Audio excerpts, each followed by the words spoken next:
The classroom smelled like old paper and fluorescent heat. 23 heads bent over blue examination booklets, pencils scratching in desperate rhythm against the ticking clock. I sat 3 rows from the front, my calculus final spread before me like a battle I'd already lost sleep preparing for. The equations made sense now, finally, after 6 weeks of tutoring myself through tears and exhaustion, while my family celebrated my sister's every breath. Victoria's desk sat 2 rows behind mine. I could feel her presence like static in the air, the way I always could. The golden child, the effortless genius, the one who never had to prove anything because everyone assumed her brilliance before she even spoke. Professor Harrison paced between the aisles, his footsteps soft but deliberate. I was halfway through the 3rd differential equation when I felt it. That particular shift in atmospheric pressure that comes right before disaster strikes. Miss Amelia. His voice cut through the silence like a blade wrapped in velvet. Would you mind standing up? My pencil froze mid-calculation. Around me, 22 heads lifted in perfect synchronization, drawn to spectacle like flowers to sun. Yes? The words caught in my throat. Your exam, please. He extended his hand, palm up, waiting. I looked down at my test booklet, at the equations I'd worked through with such careful precision, at the formulas I'd memorized through countless sleepless nights. But I'm not finished. Now, Miss Amelia. The way he said my name, like it tasted of disappointment, made something inside my chest crack. I gathered the blue booklet with shaking hands and stood. The chair scraped against linoleum, obscenely loud in the watching silence. He took the exam from me without meeting my eyes. Please collect your belongings and follow me to the dean's office. The room erupted in whispers, 1,000 conversations compressed into hissed syllables and sidelong glances. I felt Victoria's gaze boring into my spine, not concerned, not confused. Something else. Something that felt like satisfaction dressed in sisterly worry. Professor, I don't understand, I started, but he was already walking toward the door, my future folded into his hand like scrap paper. The hallway stretched endlessly before us, each fluorescent light a judgment, each closed classroom door a sealed opportunity. My legs moved on autopilot, while my mind scrambled for purchase on reality. What was happening?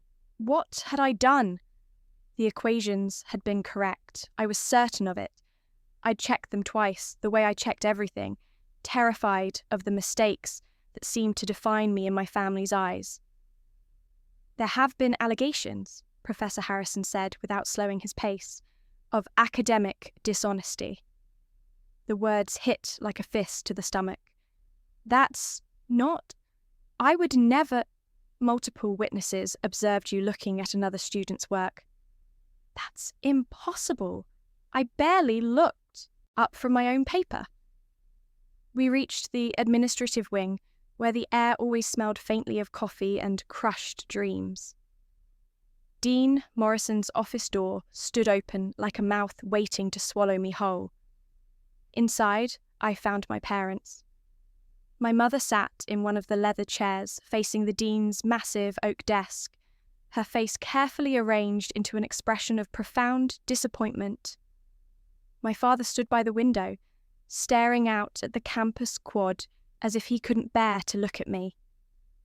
And there, in the corner, sat Victoria, my sister, my twin, the person who should have been my other half, looking appropriately distressed, her hand pressed delicately to her mouth. Amelia, Dean Morrison began, his tone heavy with the kind of patience reserved for lost causes. We take academic integrity very seriously at this institution. I didn't cheat. My voice came out steadier than I felt. I studied for weeks. I earned every answer on that exam. Your sister came to us this morning, the dean continued as if I hadn't spoken, with concerns about your recent behaviour. She mentioned you'd been particularly stressed about this exam, that you'd express desperation about maintaining your scholarship. I turned to Victoria, searching her face for some sign of the girl who'd once shared everything with me. Bedroom, birthday, the same genetic code. You told them I cheated? Her eyes glistened with perfectly calibrated tears. I didn't want to, Mel, but I saw you, during the exam. You kept looking at Jennifer's paper. I couldn't let you destroy your future by making a terrible mistake. I never looked at Jennifer's paper. I barely know Jennifer. 3 other students have corroborated Victoria's account, Professor Harrison said, pulling sheets of paper from his briefcase. Witness statements, signed testimonies against my character. They all reported seeing you crane your neck repeatedly toward the desk diagonal from yours. The room tilted. My vision tunneled. This wasn't happening. This couldn't be happening. Amelia. My mother's voice carried that special blend of exhaustion and resignation she reserved exclusively for me. Just tell the truth. If you made a mistake, if you panicked, we can work through this. But lying will only make everything worse. I'm not lying. The words felt like stones in my mouth. Victoria is lying. My sister's face crumpled beautifully, tears spilling down her cheeks, in crystalline perfection. Why would you say that? I'm trying to help you. I came forward because I love you, because I didn't want you to get caught later and face even worse consequences. Enough. My father finally turned from the window, his expression carved from granite. Amelia, you will apologize to your sister. You will accept responsibility for your actions, and you will face whatever disciplinary measures the university deems appropriate with dignity. But I didn't do anything wrong. You've always been jealous of Victoria, my mother said softly, as if stating a simple, sad fact. We've tried to be understanding, to give you space to find your own path. But this, accusing your own sister of fabricating evidence, this is beyond acceptable. The walls closed in. The air thinned. Every face in that room looked at me with the same expression. Pity mixed with certainty. They'd already decided. Before I walked in. Before I opened my mouth. Maybe before I was even born. When Victoria emerged first and claimed all the light, leaving me to stumble after in perpetual shadow. I'll need time to review the evidence, Dean Morrison said, but given the multiple witness accounts and your sister's credible testimony, I'm afraid I have no choice but to suspend you pending a full academic integrity hearing. Your scholarship will be frozen until the matter is resolved. The scholarship, my only path forward. The thing I'd worked myself to exhaustion to maintain, while Victoria glided through on natural talent and everyone's blind adoration. You can't, I started, but the words disintegrated. What was the point? They'd already written my story. The jealous twin, the desperate failure, the girl who would do anything to match her sister's effortless success. I walked out of that office on legs made of water, my future crumbling like chalk in rain. The hallway seemed darker than before, the fluorescent lights dimmed to match the grey haze settling over my vision. I made it to the parking lot before my chest seized, before my throat closed, before the world finally stopped making any pretense of fairness. My apartment, shabby, small, paid for by the scholarship I was about to lose, waited like a tomb. I climbed the 3 flights of stairs in a trance, unlocked my door, stepped inside, and locked the world out. The silence pressed against my eardrums. My phone buzzed with messages I couldn't bear to read. The bottle of sleeping pills sat in my bathroom cabinet, prescribed for the insomnia that had plagued me since childhood, since I first understood that no matter how hard I tried, I would never be enough. I didn't think about it. Thinking required believing there was still something worth considering, some future worth calculating. I simply moved through the motions. Water glass, capsules, the mechanical act of swallowing. until the bottle emptied and the world began to soften at its edges. The floor felt cool against my cheek. My heartbeat slowed to a distant drum. Somewhere far away, my phone continued buzzing, but the sound reached me through layers of cotton and fog. The ceiling blurred into watercolour. My breath came shallow and sweet. This was easier. This was simpler. No more proving, no more fighting to be seen through Victoria's blazing light. No more watching my parents' eyes slide past me toward the daughter who made sense to them.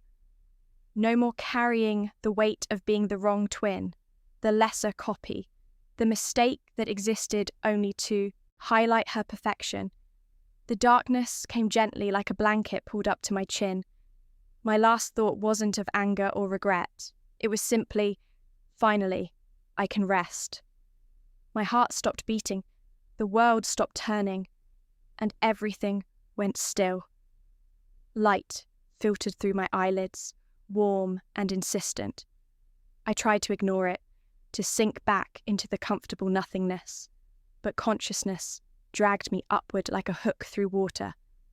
My eyes opened. Sunlight poured through window curtains I didn't recognize. Floral, cheerful, painfully familiar. I sat up too fast, the room spinning briefly before settling into focus. This wasn't my apartment. This was my childhood bedroom. The one I'd shared with Victoria until we turned 16, and our parents finally gave us separate spaces. The walls were still painted that soft lavender we'd chosen together, back when we were still allies instead of competitors. My old desk sat beneath the window, covered in textbooks and notebooks I recognized from... No. I scrambled out of bed, my heart hammering against my ribs. The calendar on the wall showed a date from 4 years ago. 4 years before the exam, before the suspension, before I ran to the mirror hanging on the back of my door. The face staring back was mine, but younger. 18 years old. High school senior. The scholarship interview was next week. The university acceptance letters were probably already in the mail. My hands shook as I pressed them against my face, feeling warm skin and rapid pulse. Alive. Impossibly, inexplicably alive. And more than that, I remembered everything. Every moment of those 4 years played in my mind with perfect clarity. The exam, the accusation, Victoria's tears, my parents' disappointment, the pills dissolving in my empty stomach, the darkness that followed. I sat back down on my bed, forcing air into my lungs. This wasn't a dream. Dreams didn't have this kind of texture, this weight of reality. Somehow, impossibly, I'd been given another chance. Time had folded back on itself, placing me at the beginning again, but with all my scars and knowledge intact. The door burst open without warning. Victoria bounced into the room, her hair still damp from the shower, wearing the exact outfit I remembered from this morning 4 years ago, my first senior year morning. "Mel, Mom says breakfast in 10 minutes, and don't forget we have that college prep meeting after school." She paused, studying my face with that peculiar intensity she'd always had. "You okay? You look weird." I looked at my sister, my twin, my betrayer, the girl who would ruin my life in 4 years, and felt something cold settle behind my sternum. Not hatred, something clearer than that. Understanding. "I'm fine," I said, and my voice came out perfectly normal. "Just a weird dream." She grinned and left, her footsteps light and carefree down the hallway. I stood and walked to my desk, running my fingers over the textbooks I'd studied so desperately, trying to earn my place in a family that had already decided I was the inferior model. 4 years of memories sat heavy in my mind, a map of every mistake, every misstep, every moment I'd let others define my worth. Not again. This time I would write my own story. This time I would be the one in control. The college prep meeting took place in the school counsellor's office, a cramped space that smelled like printer ink and stale coffee. Mrs. Palmer had been guiding students through the application process for 20 years, her desk buried under brochures from universities across the country. Victoria and I sat in the 2 chairs facing her desk. In my previous life, my first life, I'd sat through this meeting in a fog of anxiety, terrified of saying the wrong thing, of not measuring up to the standards my sister set effortlessly. "Girls," Mrs. Palmer said, beaming at us with genuine warmth, "I have wonderful news. The Thompson Scholarship Committee has selected both of you as finalists for their full ride programme. The interview is next Thursday." Victoria squealed and grabbed my hand, squeezing with apparent excitement. I squeezed back, remembering exactly how this had played out before. The interview. The questions designed to probe not just our academic abilities, but our character. The panel's faces as they evaluated which twin deserved their investment. In my first life, I'd been so nervous I'd stumbled through my answers. Victoria had been luminous, confident, perfectly herself. She'd won the scholarship. I'd gotten the backup offer, half tuition, contingent on maintaining a 3.8 GPA. The beginning of the pressure that would eventually crush me. "That's amazing," I said and meant it. Not because I was excited, I already knew how the story ended, but because this was the first domino, and I was about to push it in a different direction. "Now," Mrs. Palmer continued, pulling out 2 thick folders, "I want to go over your applications one more time. The committee is particularly interested in your personal essays." She turned to Victoria first, as everyone always did. "Victoria, your essay about overcoming academic challenges was compelling, but I wonder if we might strengthen the specific examples." I let the words wash over me, my mind already 3 steps ahead. The personal essay. In my first life, I'd written about struggling with self-doubt, about learning to believe in myself despite constant comparison to my sister. It had been honest but weak, a plea for sympathy dressed up as perseverance. Victoria's essay, I now remembered with crystal clarity, had been about the time she'd struggled with a physics concept and taught herself through determination and creativity. Except that wasn't what had happened. I'd been the one to figure out the physics problem. I'd explained it to her one late night when she'd been panicking about an upcoming test. She'd listened, understood, and then written it up as her own triumph. I'd never said anything. Why would I? She was the smart one, the successful one. Surely I'd misremembered my own contribution. Surely she'd figured it out herself and I'd just been there. But I hadn't misremembered. And now, sitting in this office with full knowledge of what was coming, I felt that cold clarity sharpen into purpose. "What about you, Amelia?" Mrs. Palmer turned to me with that slightly concerned expression she always wore when addressing the quieter twin.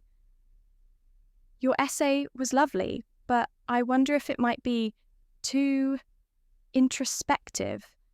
The committee wants to see not just reflection, but action. Concrete examples of how you've made an impact." "Actually," I said, my voice steady and clear, "I'd like to revise my essay. I have a better topic in mind." Victoria's head snapped toward me, her expression flickering with something I couldn't quite read.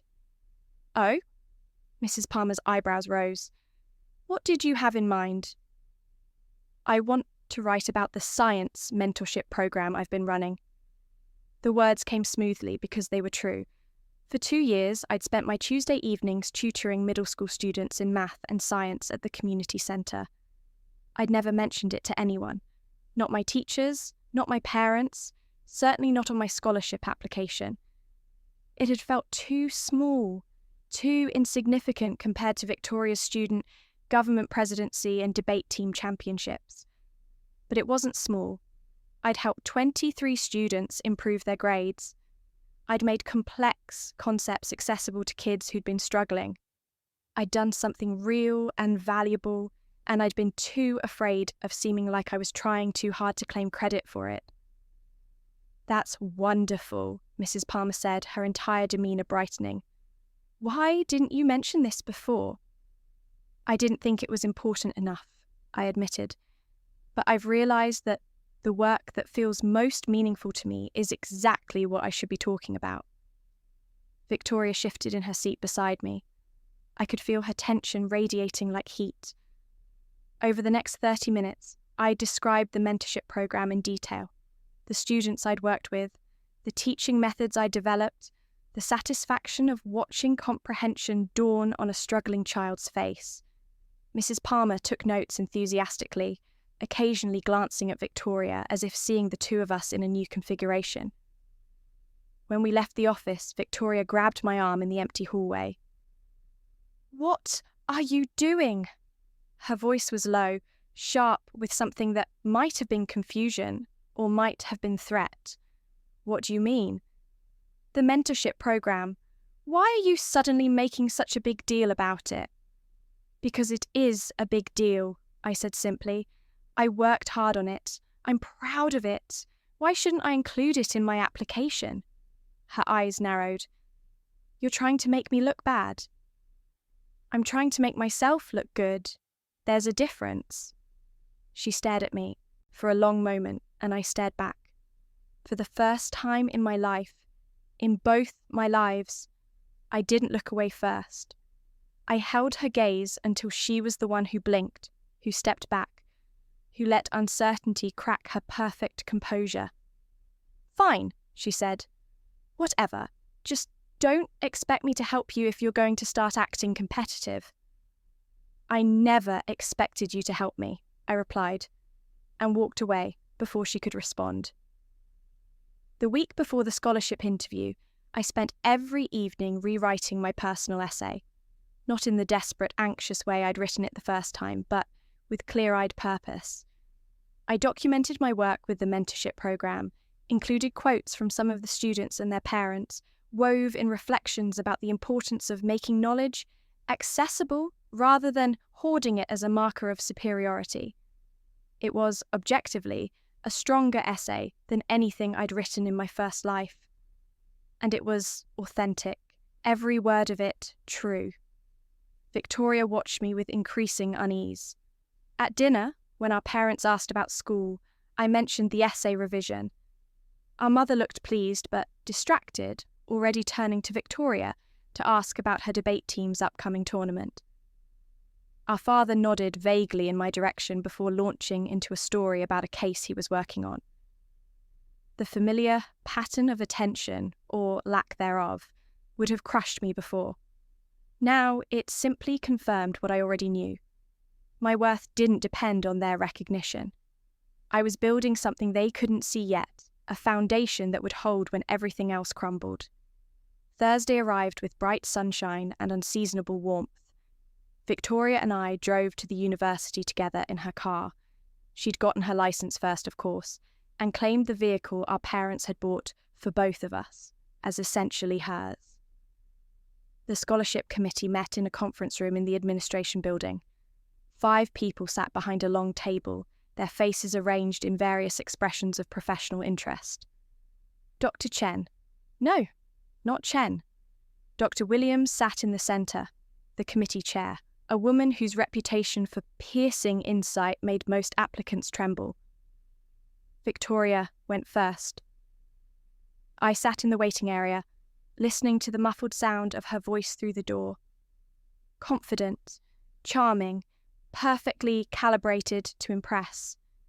Then it was my turn. I walked into that room with none of the terror I'd felt the first time.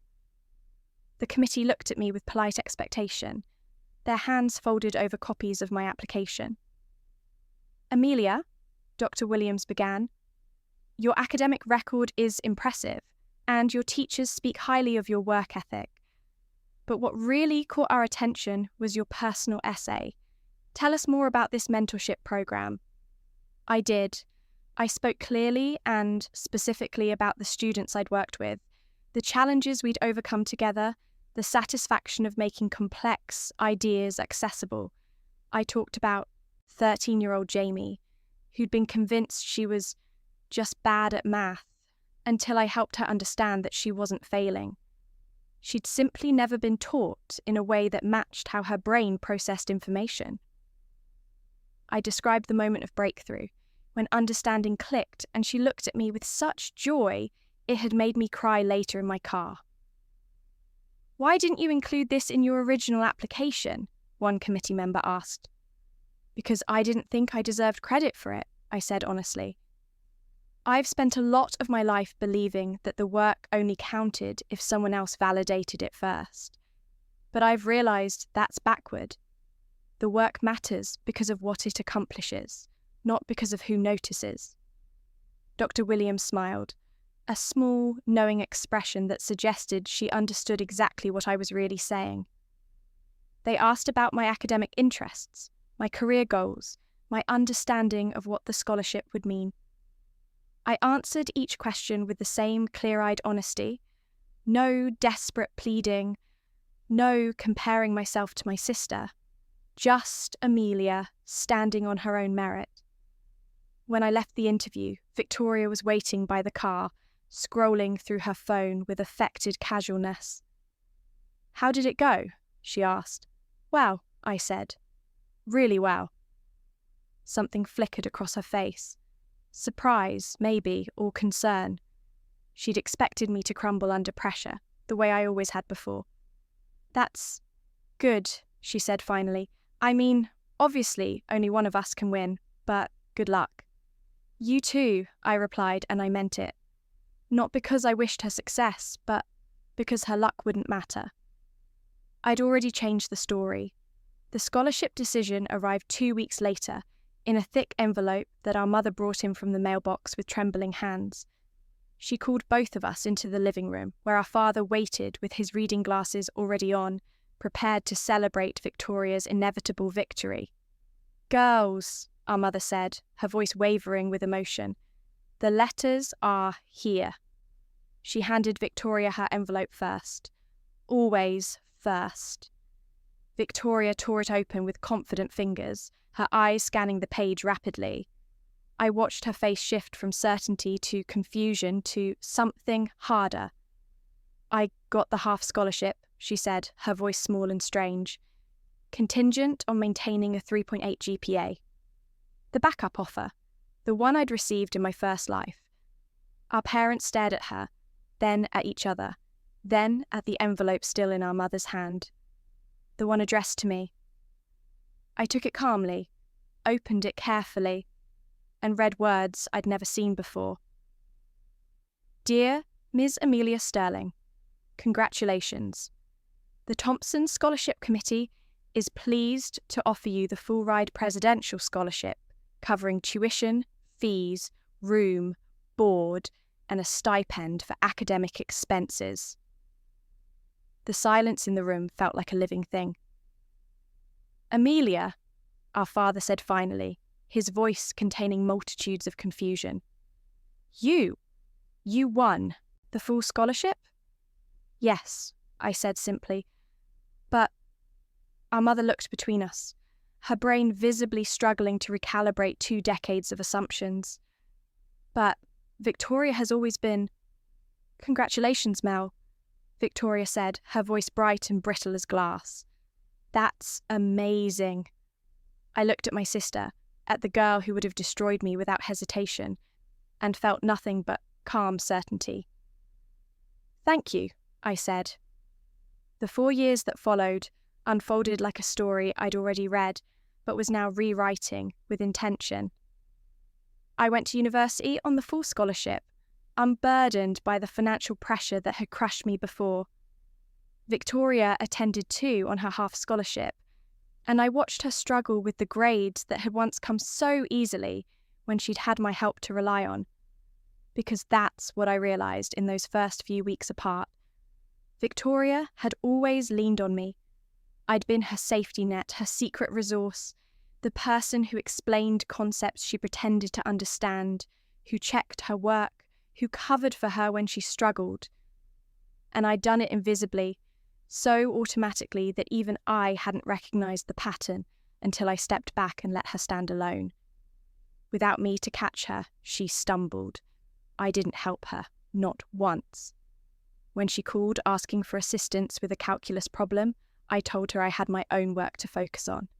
When she texted asking me to review her chemistry lab report, I responded that I was sure she'd figure it out. Each refusal felt like reclaiming a piece of myself I hadn't known I'd given away. By sophomore year, Victoria was on academic probation. Her GPA had slipped to 3.4, not failing, but enough to cost her the conditional scholarship. She called home crying, and I listened to our mother's voice through my dorm room wall as my roommate talked to her own family, the mundane domesticity of it all making Victoria's crisis feel even more distant. I threw myself into my studies, into research opportunities, into the mentorship program I'd expanded on campus. I tutored students who actually wanted help, who appreciated the effort, who didn't take my labour for granted. I built relationships based on mutual respect rather than unspoken obligation. And I waited, because I knew what was coming. I remembered the timeline. In my first life, the calculus final had happened in December of junior year. The accusation, the suspension, the end. This time, I was ready. The exam took place on a Tuesday morning in December, in the same lecture hall, with the same blue booklets. I sat 3 rows from the front, the same seat I'd chosen before because some patterns ran too deep to change completely. Victoria sat behind me, 2 rows back, diagonal right. I could feel her presence like I always could, but this time it felt different, desperate, sharp-edged. Professor Harrison paced the aisles while we worked. I moved through the exam with steady confidence, each equation unfolding like a conversation with an old friend. I'd taken this exact test before. I knew every question, every trick, every place where students typically stumbled. Halfway through, I felt it, that shift in attention that meant someone was watching. I kept my eyes on my paper, but my peripheral vision caught Victoria's head tilted at an angle, her gaze fixed not on her own exam but on mine. She was copying me. Of course she was. She'd been copying me for years in ways both large and small, taking credit for my insights, borrowing my homework to check her work, building her success on the invisible foundation of my uncredited labour.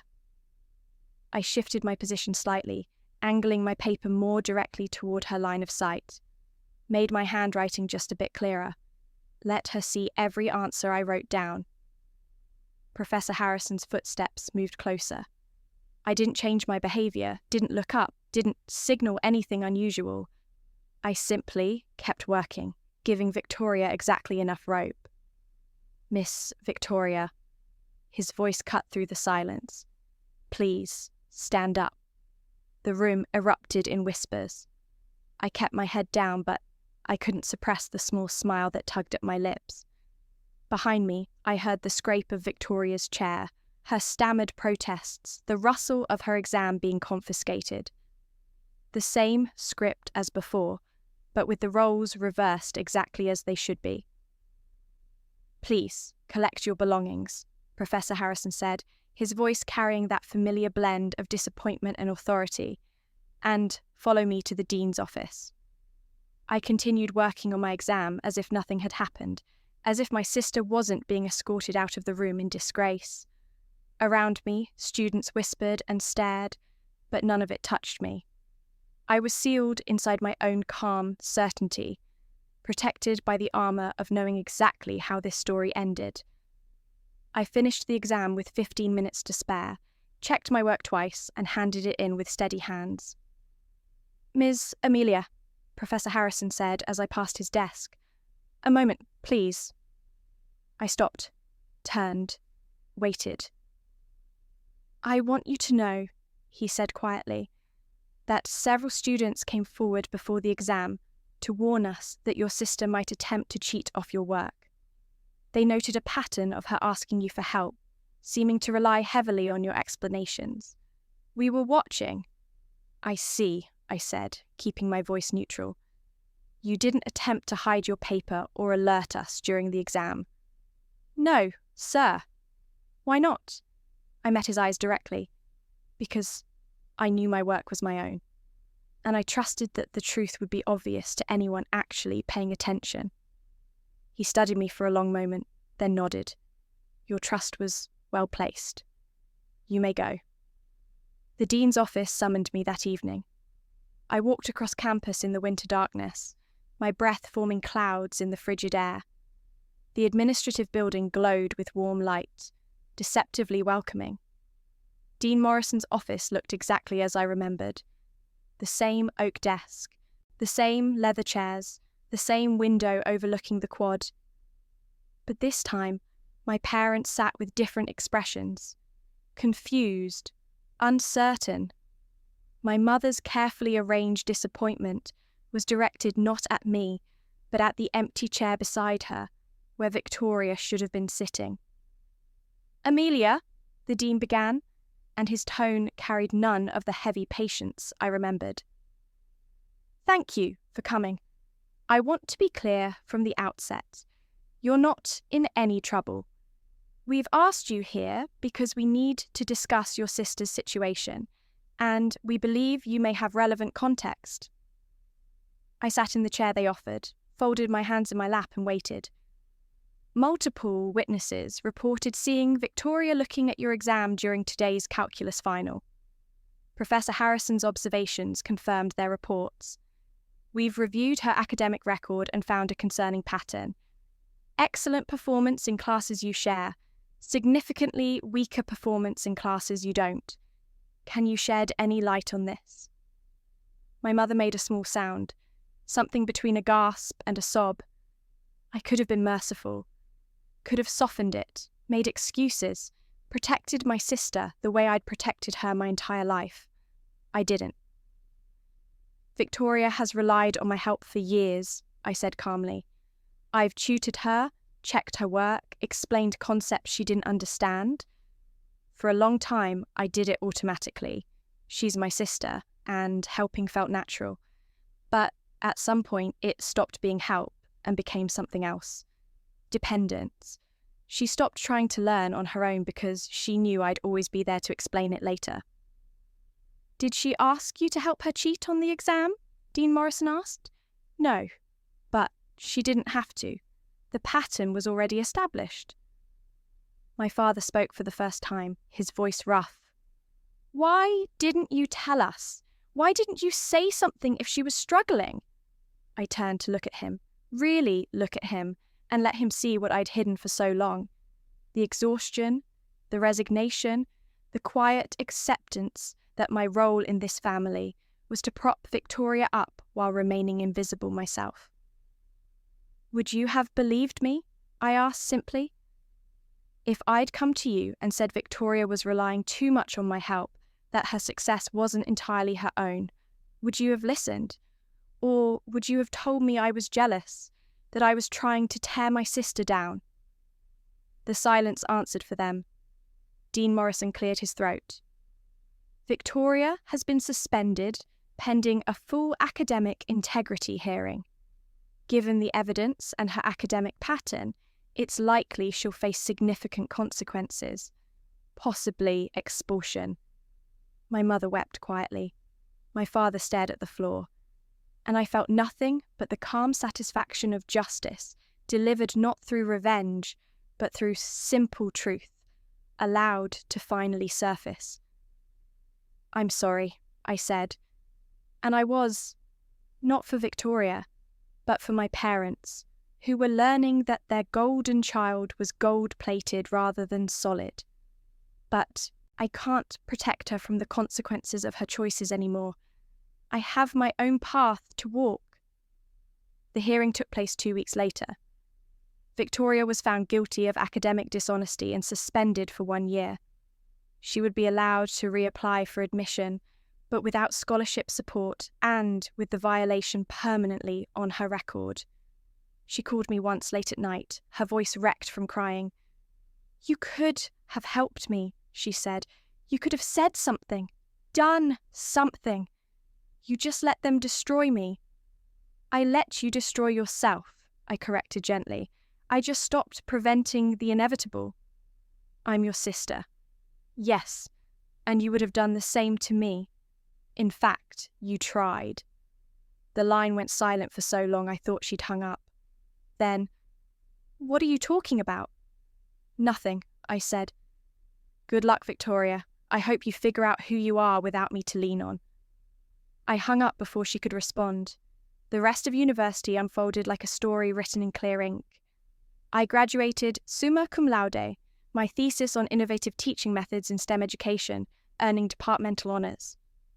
I was accepted into a PhD program with full funding. I published my first research paper. I built a life constructed entirely on my own merit, solid and real and mine. Victoria eventually returned to school at a different university. I heard through our mother that she struggled at first, then slowly found her footing. She changed her major from biology to art history, something I'd never known she was interested in. Maybe she'd never known either, too busy chasing the image of success we'd all projected onto her. I didn't feel triumphant about her suffering. I felt nothing at all. A vast, peaceful indifference that came from finally severing the cord that had bound us in toxic symmetry. 3 years after graduation, I received a letter. Physical mail, rare enough to be noteworthy. The return address was unfamiliar, but the handwriting was Victoria's. I opened it standing in my small apartment, the first place that was truly mine, paid for by my postdoc stipend, filled with furniture I'd chosen and books I'd bought, and a life I'd built without owing anything to anyone. Amelia, I'm writing because my therapist suggested it might bring closure, though I suspect you found your closure a long time ago. It's taken me years to understand what happened, not just the exam, but everything that came before. The way I used you, the way I took credit for your work, your insights, your emotional labour. I told myself I was just accepting help from my sister, but I knew. Deep down, I always knew. When I got caught cheating, I was furious. I felt betrayed by you, by the universe, by everyone. But over time, I've realised you didn't betray me. You finally stopped betraying yourself. I'm not asking for forgiveness. I don't deserve it. I destroyed my own academic career through arrogance and laziness. I destroyed our relationship through selfish blindness. Those are consequences I have to live with. But I want you to know, I'm sorry. Truly, deeply sorry. Not because I got caught, but because I hurt you. For years, in ways both large and small. And you bore it with grace I never appreciated until it was gone. I'm working on being better, being honest, being the kind of person who earns her success rather than borrowing it from the people who love her. I hope you're well. I hope you're happy. I hope your life is everything you deserve. Victoria. I read the letter 3 times, standing in my sunlit kitchen with a cup of coffee going cold in my hand. I felt the words trying to open something inside me, a door to reconciliation perhaps, or at least understanding. I set the letter down on the counter and walked away. Maybe someday I would respond. Maybe someday the calm indifference would soften into something resembling forgiveness. But not today. Not yet. The peace I'd fought so hard to build didn't require her apology or her growth. I had already won. Not through revenge or destruction, but through the simple act of claiming my own worth and walking away from anyone who refused to see it. Outside my window, the city moved through its ordinary rhythms. I had research to complete, students to mentor, a life full of purpose that belonged entirely to me. The girl who had died in shame and silence was gone forever.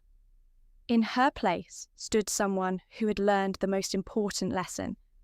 You teach people how to treat you. And sometimes the kindest thing you can do for yourself and for them is to stop teaching them that you'll tolerate anything less than respect. I poured my cold coffee down the sink, made a fresh cup, and returned to my desk. The thesis I was advising needed review by tomorrow, and my research proposal was due next week. There was work to do, important work that mattered, and I was finally free to do it.